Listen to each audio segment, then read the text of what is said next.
You think for yourself. You believe your opinions are your own, that your choices are free, that your convictions were born from some internal and authentic rational process. But Nietzsche would say that this is only the first layer of illusion. He would assert, with the coldness of someone who sees beyond what is comfortable, that the vast majority of people don't think, they only repeat, and that repeating is not innocent. It is, in fact, the most silent form of slavery. It is at this point that the story begins, in this initial shock that tears the surface of daily life and reveals something unsettling. Perhaps you are not as independent as you imagine. Perhaps your mind is more domesticated than you would like to admit. Nietzsche believed that the deepest danger to humankind is not the external enemy, nor the lack of opportunities, nor the injustice of the world. The greatest risk is invisible psychological conditioning, that force that shapes opinions, reactions, and desires without you realizing it. He called this herd morality, not as an insult, but as a diagnosis. Most people live seeking approval, emotional security, and acceptance, and the price of this pursuit is simple. You think less, feel less, question less. The crowd thinks for you, not because it is powerful, but because you have never trained your own inner strength. Imagine for a moment how many decisions you make purely by imitation. The clothes you choose, the lifestyle you aspire to, the ready-made phrases you repeat, the indignations you copy without analyzing. All of this seems natural, but Nietzsche would say they are conditioned reflexes. The human mind loves shortcuts and falls in love with mental comfort, because truly thinking requires energy, courage, and a certain willingness to deal with discomfort. It's always easier to imitate than to create. It's safer to agree than to question. It's more comfortable to follow than to walk alone. But what if this comfort is costing you something essential? What if, without realizing it, you are sacrificing precisely what makes your life meaningful? Nietzsche argued that thinking for oneself doesn't begin with brilliant ideas or grand reflections. It begins with a much deeper act, the act of breaking with the tranquility of conformity. He believed that all true thought is born from an internal confrontation, and this confrontation is often painful, because thinking is not just reasoning. Thinking is confronting. It's looking inward and discovering that a large part of you is just repetition. It's realizing that your judgments may be inheritances you never questioned. It's feeling that your certainties may be just emotional crutches you hold onto because you're afraid of being without them. At this point, an almost inevitable question arises. What if you are living a life built on ideas that are not your own? This question is not comfortable, and it shouldn't be. It opens a fissure in the structure of daily life and allows light to enter. Nietzsche was always clear. Only when you accept the possibility that your mind is conditioned do you truly begin to conquer it. Before that, any feeling of autonomy is an illusion. Notice how people react when confronted. When someone disagrees with them, they become irritated, defensive, offended, not because they have strong arguments, but because they can't stand the feeling that their opinions might not be original. They defend their beliefs as if protecting a fragile inheritance. And Nietzsche saw this as a clear sign of weakness.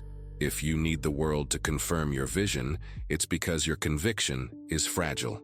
Independent thought, on the other hand, needs neither applause nor protection. It exists on its own, firm as a rock, even when no one supports it. This is where Nietzsche differs from any ordinary thinker. For him, authentic thought is not born in comfortable environments. It is born in solitude, in silence, in the inner space where no one can think for you. It is in this solitary territory that you discover what you truly believe, and not what you have been taught to believe. But the question remains, how many people today can endure this solitude? How many can bear to question their own certainties? How many have the courage to face the possibility that they live within invisible molds? The modern mind is always full of stimuli, ready-made opinions, artificial urgencies, social pressures, noises that occupy every available space. And Nietzsche would warn that this saturation is not accidental. The more your mind is occupied with superficialities, the less energy remains to truly think. Constant distraction is the perfect prison. It doesn't hurt, it doesn't oppress, it doesn't frighten. It only diverts you from yourself.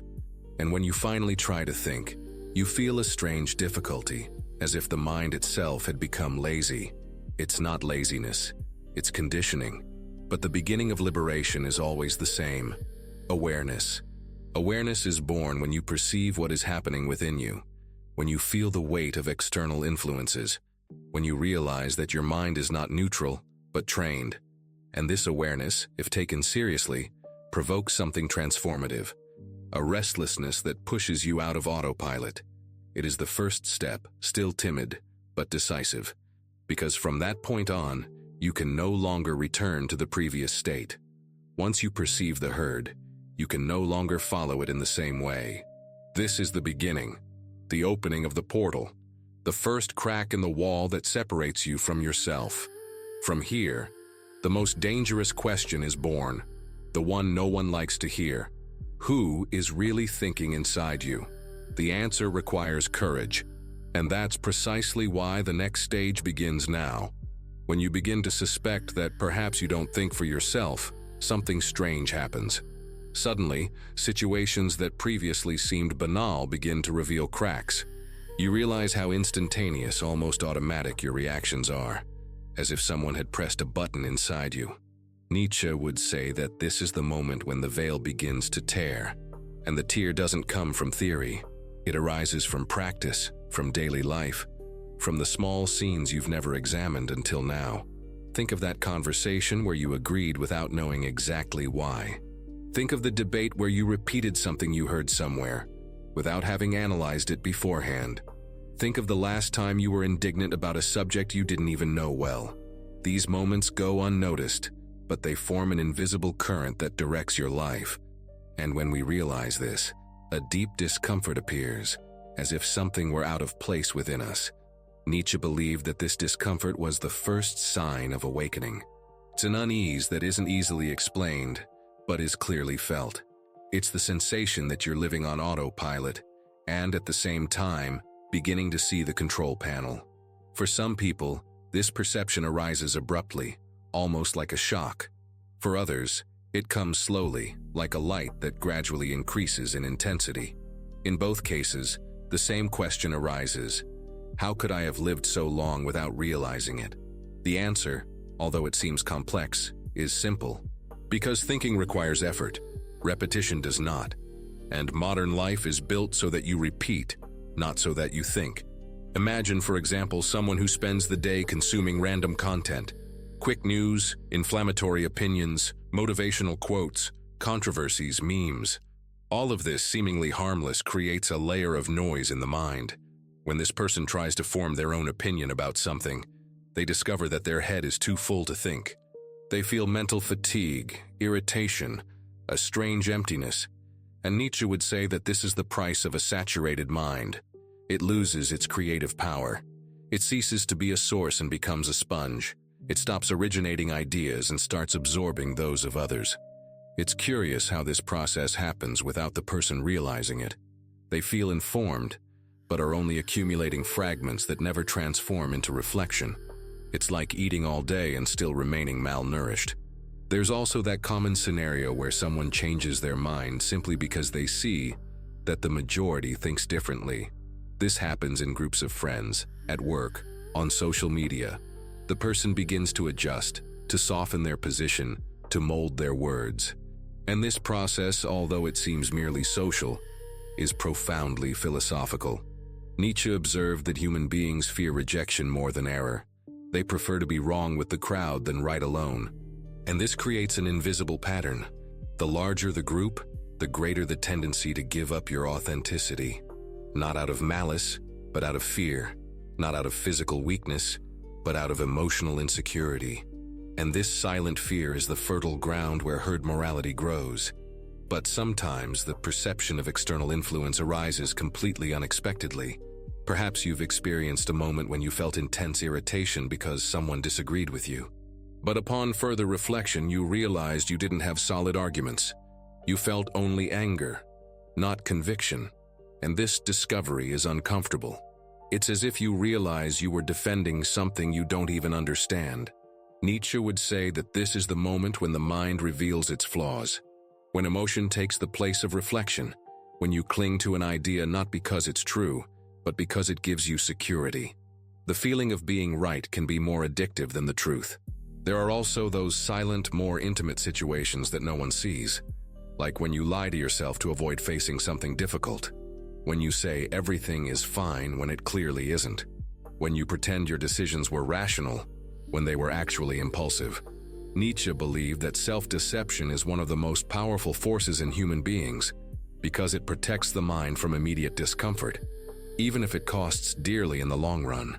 And he would argue that as long as you continue to protect yourself from the truth, you will never think for yourself. Because thinking requires courage to face what we prefer to ignore.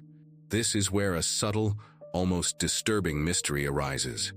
Do you really know how to differentiate your own ideas from the ideas that have been adopted from you? At some point in life, we all believe we are original, but a closer look reveals that most of our thoughts are inherited. We inherit family values, worldviews from school, opinions from the internet, beliefs from the groups we associate with. And this in itself is not a problem.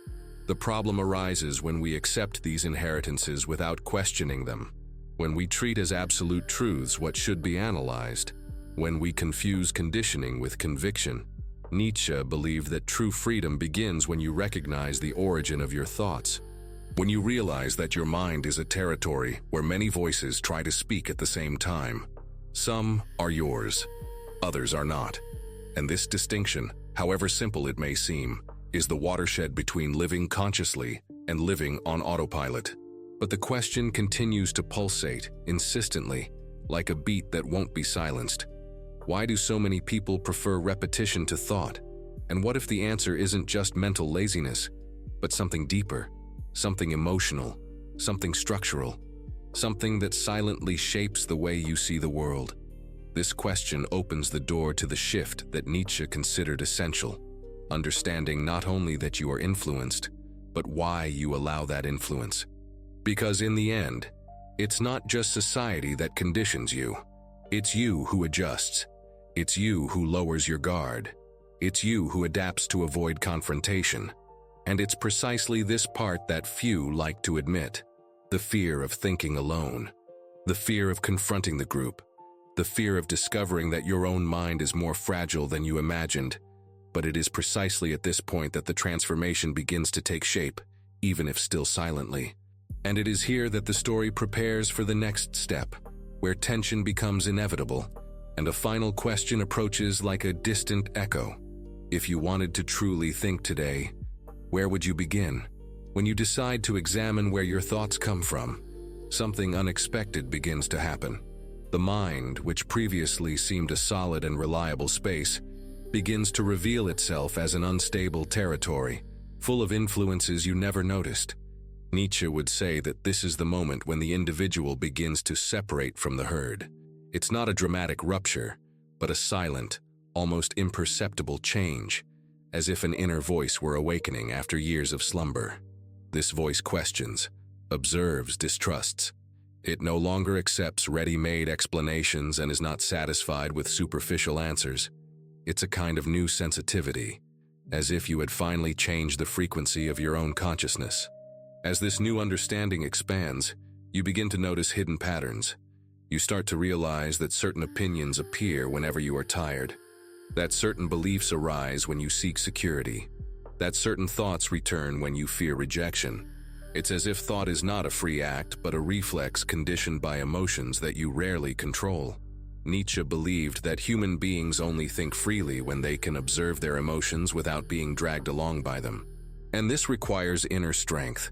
It requires the ability to look at one's own fear without retreating. It requires the courage to admit that your mind has always had masters, until now. But it is precisely at this point that the first real shock arises, realizing that you yourself reinforced these influences throughout your life, that many of the beliefs you defend today were chosen not because they were true, but because they were convenient, that you accepted ideas to avoid conflict, adopted opinions to avoid feeling isolated, molded yourself to belong to groups that deep down never defined who you are. Nietzsche saw this movement as a profound loss, the loss of individuality even before it could be born. It's hard to admit this, but it is only from this recognition that true independence can begin.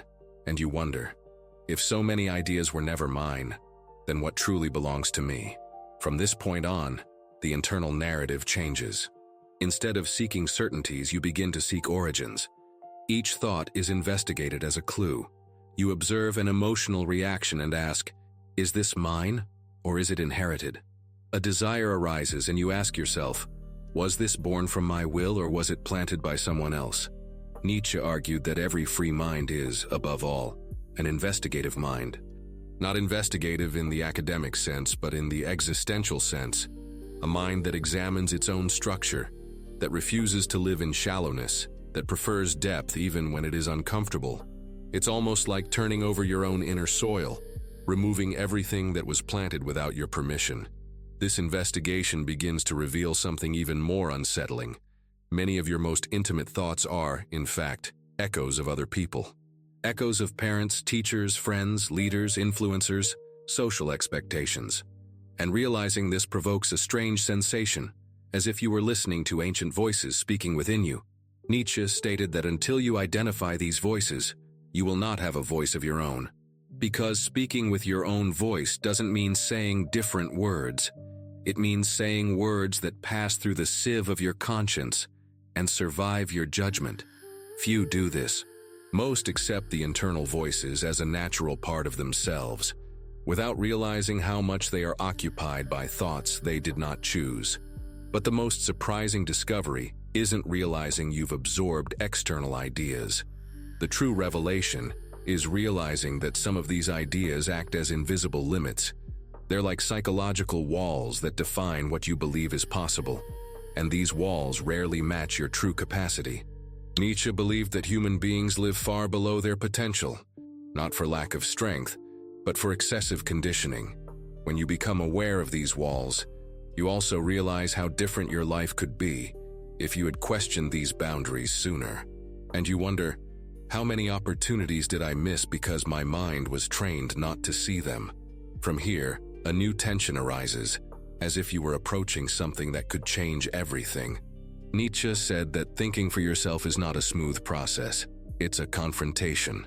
A confrontation with truths you've avoided, with illusions you've cultivated, with fears you've silently nurtured. Thinking requires looking at parts of yourself you'd rather ignore. It requires facing contradictions, acknowledging internal lies, accepting that you're not as free as you thought. It's a path that seems lonely, but reveals a kind of strength you never imagined you possessed. A strength that doesn't come from external approval, but from an inner freedom that grows as you unmask your own beliefs. At this stage, something curious happens. You begin to realize that thinking for yourself isn't just about questioning the world. It's about questioning yourself, questioning your motivations, your fears, your ambition, your pride. Nietzsche believed that authentic thought is born when you become capable of distrusting yourself with the same intensity with which you distrust others. When you realize that your greatest intellectual enemy has never been society, but your own illusions. This realization brings a kind of mental sobriety, as if you were waking up from a long dream. And the inevitable question arises, am I prepared to hear the answers I might find? The revelations that emerge from this journey are not comfortable, but they are liberating. You begin to realize that even unintentionally, you always sought ready-made answers, that you preferred ideas that made you feel safe instead of ideas that made you feel true, that you chose easy paths because you were afraid to deal with complexity. Nietzsche would say that this is the price of authenticity. It demands that you abandon the comfort of illusions. And abandoning illusions hurts. They serve as anesthesia. They protect you from reality, but they also prevent you from living fully. And when you begin to see them clearly, it becomes impossible to go back. This is where the transformation begins to take real shape. The mind, previously saturated and repetitive, begins to gain space. It begins to breathe. It begins to produce ideas that seem to be its own for the first time. Independence is not born whole. It is born in fragments, in small moments of lucidity, in brief flashes of clarity, in thoughts that shine for a few seconds before disappearing. But each of these flashes is a step. Each of these steps is a rupture. And each rupture is a silent affirmation that you are finally ceasing to be led and beginning to lead yourself. And one last thought emerges as a whisper. If thinking for oneself is such a difficult path, why continue? We've reached the point where reflection ceases to be merely an intellectual exercise and begins to touch upon what truly matters, the way you live. Up to this point, we've explored ideas that, presented by Nietzsche's relentless voice, are not delicate invitations, but direct provocations to your existence. And now in this conclusion, it's time to transform concept into practice, thought into posture, theory into path, because nothing changes if you only understand. Transformation begins when you decide to put understanding into action. Nietzsche never wanted you to become a mere repeater of pretty phrases. He wanted you to become someone capable of looking at your own life with such radical honesty that, for a few moments, it almost hurts. Because it is this discomfort, this small inner earthquake, that initiates true change. Think about the last time you acted automatically, repeating old patterns, following impulses that you already knew were distancing you from who you want to be. Nietzsche would say that there was no freedom there, only habit. And habits don't change with hope, they change with voluntary action. Perhaps this is the hardest point to accept. Your current life is, to a large extent, a consequence of the decisions you made when you chose the easiest path. Silence when you should have spoken. Impulsive speech when you should have breathed. Escape when you should have remained. Excess when you should have been firm. Hesitation when you needed to take a stand. Nietzsche calls us to something more difficult, but infinitely more dignified.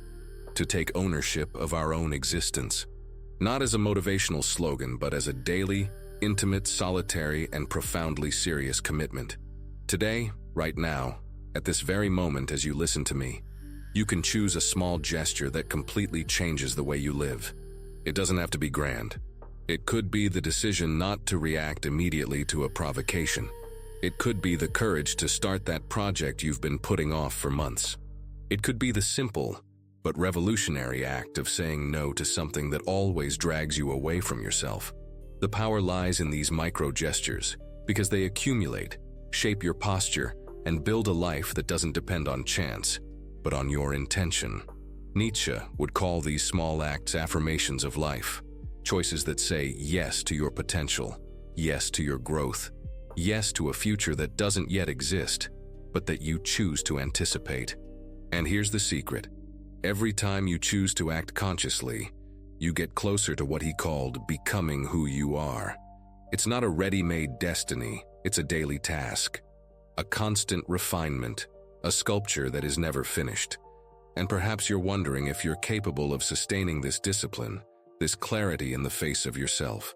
Nietzsche would answer, willpower is born when you stop seeking permission. You don't need to be ready, perfect, confident, or enlightened. You just need to begin, because the strength you're seeking doesn't appear before the action. It appears after courage doesn't come to those who wait. It comes to those who take the first step, even when trembling. And little by little, with each movement, you become someone who not only thinks about philosophy, but lives philosophy. Now, as we conclude this video, I want you to make a commitment to yourself, a silent, internal one, just for you. Choose a single action that you will put into practice today, something concrete, real, immediate. An act that represents your decision to build the life you want, not tomorrow, not when everything calms down, today. Nietzsche didn't believe in procrastination. He believed in affirmation, and nothing affirms your strength more than acting. Carry this reflection with you throughout the day. Allow it to resonate in your thoughts, to challenge your impulses, to refine your choices. You are not competing with the world. You are competing with the version of yourself that prefers to remain the same. And here now, you can put that version to rest and begin to take the first steps toward what you can become. If this video made you think, provoked you, or somehow touched something you felt but couldn't put into words, I invite you to support this work. Like the video, it helps a lot. Leave a comment, even anonymously, with a symbol, a dot, anything that marks your presence here. And if you're not already part of this channel, subscribe. Here, philosophy isn't an intellectual adornment. It's a tool for living with strength, clarity, and depth. And you are welcome on this journey.